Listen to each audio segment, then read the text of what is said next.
What's up, guys? It's Zachy J, and I hope today that you're getting spiritually and physically buff. And to start out this conversation, we're going to be talking about three classic types of meditations. Very important for you beginners to understand how these are interconnected and how they serve you if you show up and do the techniques.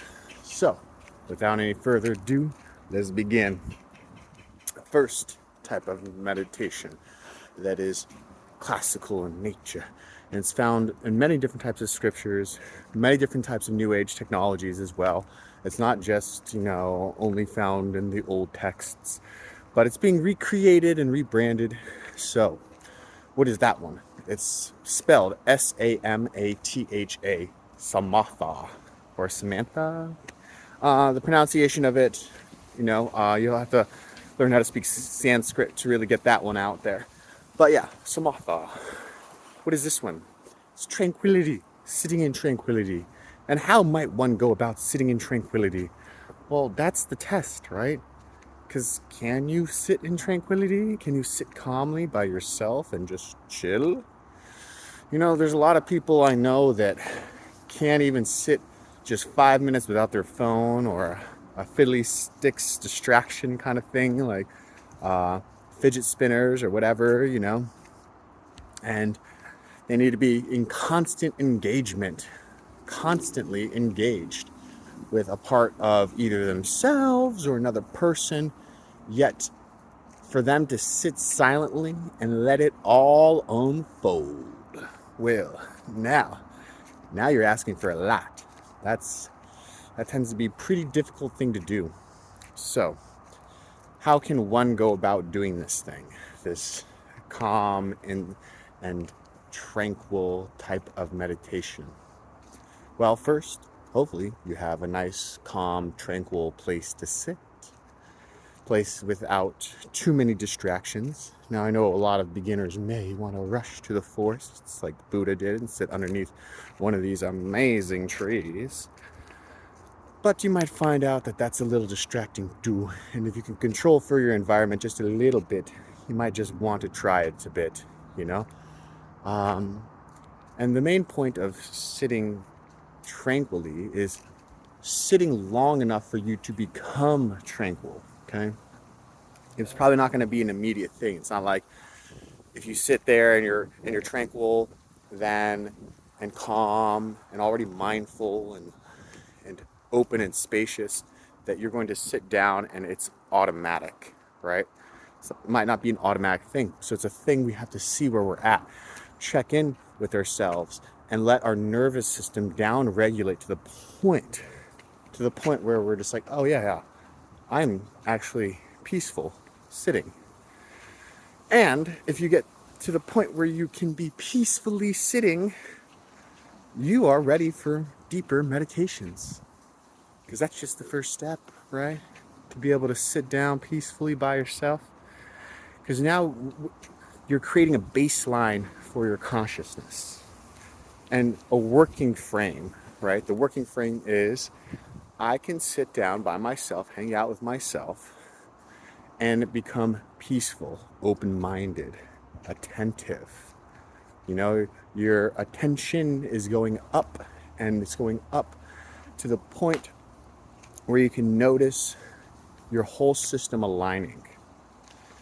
And it just happens when your whole system starts aligning with itself instead of aligning with the ego or concepts or thoughts. It feels like nature.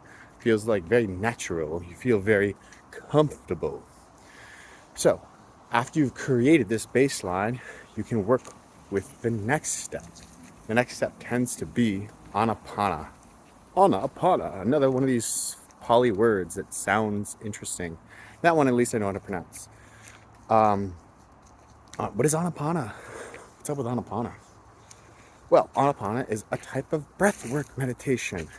And it's not a breathwork that is designed for you to necessarily strictly control your nervous system. It's a breathwork designed to sharpen your consciousness. You see, breathworks are different. Each of them are serving different purposes because they're different tools. And this one is really good at honing your awareness. Other breathworks, of course, will hone the awareness to a degree that they do. But this one, Anapana, is a precursor for meditations to come. So, in order to create a consciousness capable of deep introspection, they build it up by using a specific style of breath work. And that style of breath work is necessary in terms of like how most people come into contact with breath work now. It's like very upregulating your nervous system. You're breathing, say, very heavily for many rounds of breath. And if you're breathing very heavily for many rounds of breath, of course, you're going to feel the difference because you're creating change, physiological change in your body. But the point of Anapana is not to create drastic physiological changes. It's to start tuning in to what is present already. It's to be seeing how your body is breathing naturally on a focused area. So the scale of your attention is reduced. It's reduced and spotlit. You're using this breath work to spotlight your life, to spotlight your attention, and to use this small area to help you define your consciousness and define your abilities to notice changing patterns in you, to see how your breath is changing over the course of the meditation, to see how your breath has changed from the moment you sat down till at the end of it, right?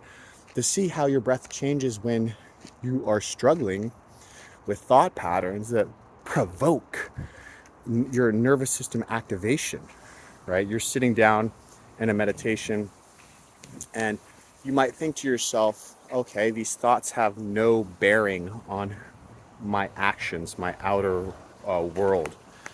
But when you're doing this Anapana meditation, you're realizing, wait a second, I'm having these thoughts and my breathing patterns are changing. And they might be changing because you're getting anxiety or anger, you're becoming disturbed. The mental balance and equilibrium of your mind has become disturbed. Yeah. Well, you can actually just sense it. Like you don't have to like conceptualize this stuff. You can just experience it. And Anapana is a great way of doing that. So, what's the third one? The third one, after you've done the first two, you kind of knock those ones out the park, and you can kind of bounce between Anapana and Samatha. You can do that one too. You don't have to, it doesn't have to be like a strict, like, this is first, second, third. But the third one tends to be a more advanced technique that's lending itself to your spiritual journey that is actually starting to unfold. Because now your consciousness is built to the point where it's calm enough to receive and it's attuned enough to see. And then you take both of those concepts and you turn it inwards into your body. That's right. The third one of classical training is called Vipassana. Okay? Vipassana. And if you just had these three tools, by the way, you just use these three tools, you're going to get far. Like, you're going to get really far in your classical training for meditation. You don't need that much, okay? Sometimes the more you add, the more complicated things can get. But if you build a foundation on this, and then you want to explore a little bit later, that makes sense. You can go do that. But trust me, build a strong foundation here first, so that your mind is capable of looking at these different meditative practices and understanding what they are doing for you. And we'll go over more of them too. We'll go over some of these meditation manuals in the future too, and talk about what these distinct meditations are doing and breaking down some of these more complicated esoteric concepts within them. But that's further. It's further down the line. We're not there yet. We're not at the advanced techniques. We're at the basic techniques. And Vipassana is a basic technique, a little advanced beginner technique, right? And that lends itself all the way up to mastery. Because once you get here, you can, even when you get to Anapana, if you master it, it can take you all the way to mastery. But this one, Vipassana, is generally a system that's scalable, that was gifted to us in Buddhism from the Buddha, and it was used to so people that couldn't read and people that were nobles could both be on the same page when they're learning this stuff. So what is Vipassana? Vipassana is insight meditation. You're taking what you learn with Anapana and Samatha and you're turning it inwards. The calmness and your attention is now able to be directed inwards, inside your body. Inside. Insight is inside you. And what happens when you see inside you? You end up getting wisdom because you're learning about yourself. You're learning how to regulate your system extremely well. You're learning how to get information from previously from places that was completely inaccessible to you. You are opening your mind up to the fact that the connections of who you are does not just start and end with a thought, but they also start with experience. And you're tapping directly into experience itself and mining it for further clarification. You need to have a strong sense of insight in your practice.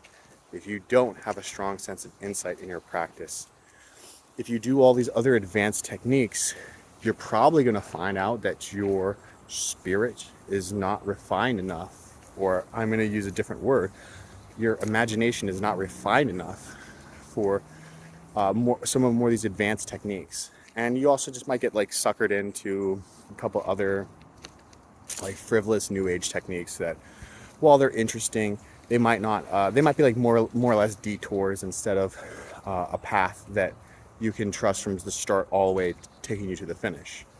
So the reason why I'm bringing up these tools is because all three of these tools, which are classically from the classical traditions, are capable of servicing you from beginner all the way to mastery. They show up in your life if you practice them. So you want to keep these tool sets operating. You want to refine them. It's not just a beginners to intermediate. I'm telling you, it's the whole way through. So it's your job to collect techniques that service you the whole way through, not just for a particular Tuesday or a Wednesday, or maybe you're interested in this esoteric practice for a bit of time. Sure, go explore those things, fractally map out the world. We all need this too. But definitely keep track of the tools that will service you the whole entire journey. These are critical tools. These are meant to be practiced. They are meant to turn you into a master, okay? A master of yourself. And then eventually the master of a universe. So, yeah, become the master of the universe, become a master of yourself. Study these three techniques. There's ways that you can study them. There's plenty of information out there. And if you want to, reach out to me. We'll talk some more. These are just the beginner levels. There's much higher levels too. And it does help when you have your mirror neurons that are activating when you're watching someone, right? When you're learning directly in person with somebody, your mirror neurons activate. And that is really how you pick up a lot of information tremendously fast, okay?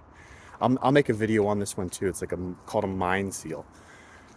Call it like transmissions and mind seals. It's these fancy terms for just mirror neural activation. But make your neural networks map out faster. Yeah, just do that with a learned teacher if you can. It saves a lot of time because otherwise you just be reading books and thinking that you know how to do the thing, and then you end up trying to, for instance, you end up trying to roll sushi. I made this example in a previous video. You think you know how to roll sushi because you read about it, and then you try to roll some sushi and you realize that it's a mess. You've ripped the seaweed, you got rice everywhere, and and it doesn't even look edible. So don't be that person that thinks that they can roll sushi. and they can't roll sushi. That goes with everything else out there too. Yeah. So thank you guys for tuning in. I greatly appreciate it. You guys are awesome, especially if you listen all the way to the end. Just if you can do me a favor, give me a like and subscribe, and even share it with other people that might need to, that your friends that are like, oh, I'm interested in meditation, I wish I knew a little bit more about it. Send them the video, and guess what, we're all sharing consciousness together, so we can also make it better. So let's just do that. Let's build our own consciousnesses out, and we'll make everyone's consciousness better, because we're all sharing it. So have a great rest of the day, and I'll talk to you soon. Bye-bye.